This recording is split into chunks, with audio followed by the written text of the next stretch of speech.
pour le vainqueur de la finale.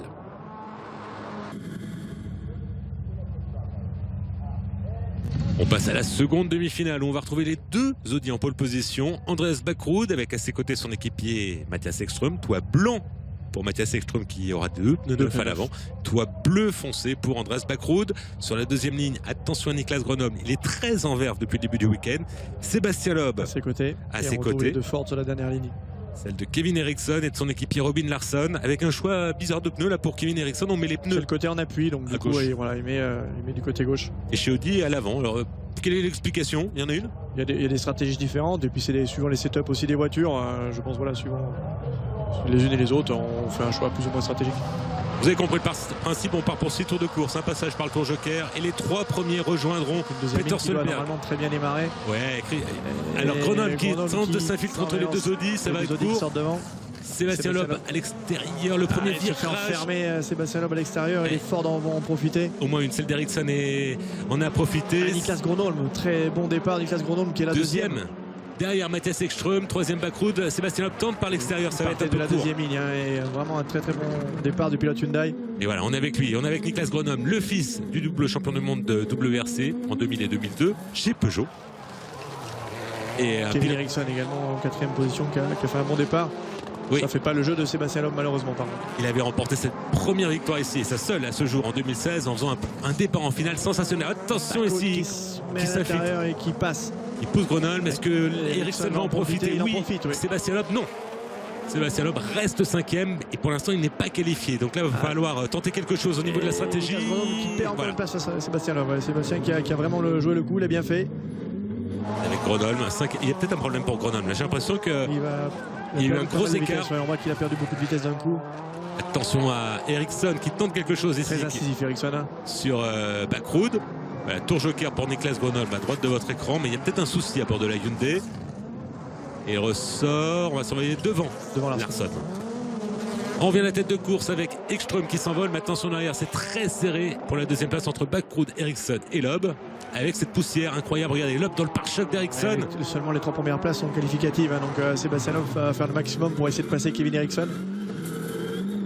Alors, la piste est quand même étroite, c'est difficile de... Il prend un puits contre le rail pour Eriksson. J'ai l'impression que ça a touché au moins à l'avant. Peut-être pas avec la roue, mais avec le pare-choc. Ça le lèche légèrement, mais... On est à mi-course. En tête, Ekström devant Backrud. Troisième Eriksson, quatrième Sébastien Loeb. Ces 4 pilotes doivent passer par le tour joker. Sébastien Loeb tente une trajectoire différente. Et de se décaler pour accélérer plus tôt. Backrud qui a du mal à se défaire. C'est la surprise de Kevin Eriksson. Très rapide sur cette piste. Il faut oublier qu'il avait gagné ici et il est vraiment rapide. Bien conseillé par son père, lui-même pilote de rallycross. Et il a des pneus neufs à gauche, comme c'était le cas pour Mattias Ekström également. Lui, il les a montés à l'avant. Ça constitue, semble-t-il, un avantage. Oui, c'est un pilote qui joue, Kevin Eriksson, qui joue son billet pour la finale. Donc il passait ses derniers pneus ici en demi-finale, ce qui paraît logique. Et pourtant, il y est en finale, pour l'instant en tout cas. Attention. C'est une trajectoire différente, mais on voit qu'au final, c'est la sortie la plus importante au niveau du virage. Et on voit que Andreas Backrud a peut-être perdu un peu de temps. Attention, Loeb qui s'infiltre. Ça sert contre le... Ça sert contre le rail là. Est-ce que ça passe pour Sébastien Loeb devant Eriksson? Oui, il y a un problème à la roue avant gauche. Il est cassé pour Sébastien. Le contact avec le rail a été fatidique. Ça devient dur même au championnat pour jouer la place de vice-champion désormais pour Sébastien Loeb. Il était quatrième. Dommage, il a... Cinquième. Oui. Il a vraiment tenté le coup dans cette ligne droite en se plaçant mieux à la sortie du virage. Il n'a pas été aidé par Eriksson. Il n'avait pas l'aidé, mais il l'a bien serré contre le rail malgré tout. C'est un seul contact et il est fatigué. Et c'est l'abandon pour Sébastien Loeb qui doit être en train de discuter avec son spotter. En tout cas en tête. Et bien du coup regardez. Eriksson a pris le joker du coup. Et Niklas Grönholm du coup se retrouve troisième et qualifié. On est dans le dernier tour. Donc chez Audi, on va rentrer dans le tour joker en même temps avec le leader Mattias Ekström qui va être imité par Andreas Backrud. Voilà qui est fait. On va signer le doublé. Et là, c'est très bon également pour le championnat team pour l'équipe EKS. Voilà le doublé. Victoire d'Ekström devant Backrud. Troisième place pour Niklas Grönholm qui gagne son billet pour la finale. On retrouve ensuite Kevin Eriksson qui a pu repartir après le contact avec Sébastien Loeb et son équipier Robin Larsson.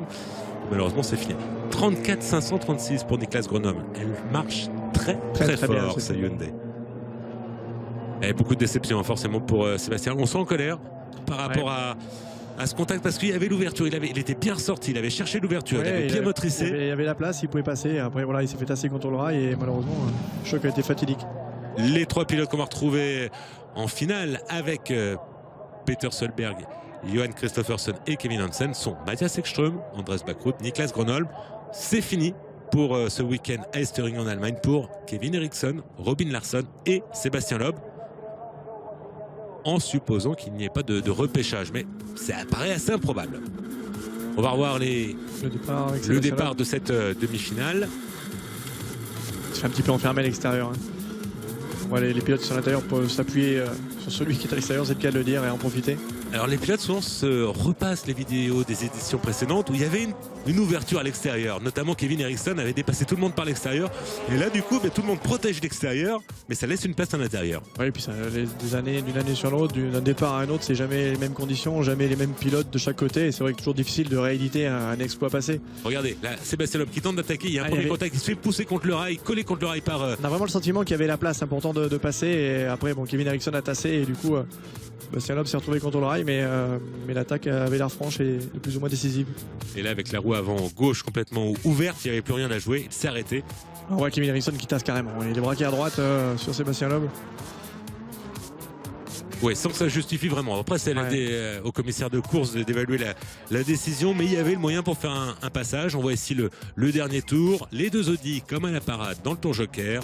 Et la victoire pour Mattias Ekström devant Backrud. Alors voilà la séquence. On voit, il prépare bien sa sortie de virage. On voit qu'il a plus de vitesse du coup. Hein. Il se décale. Et pour le surprendre.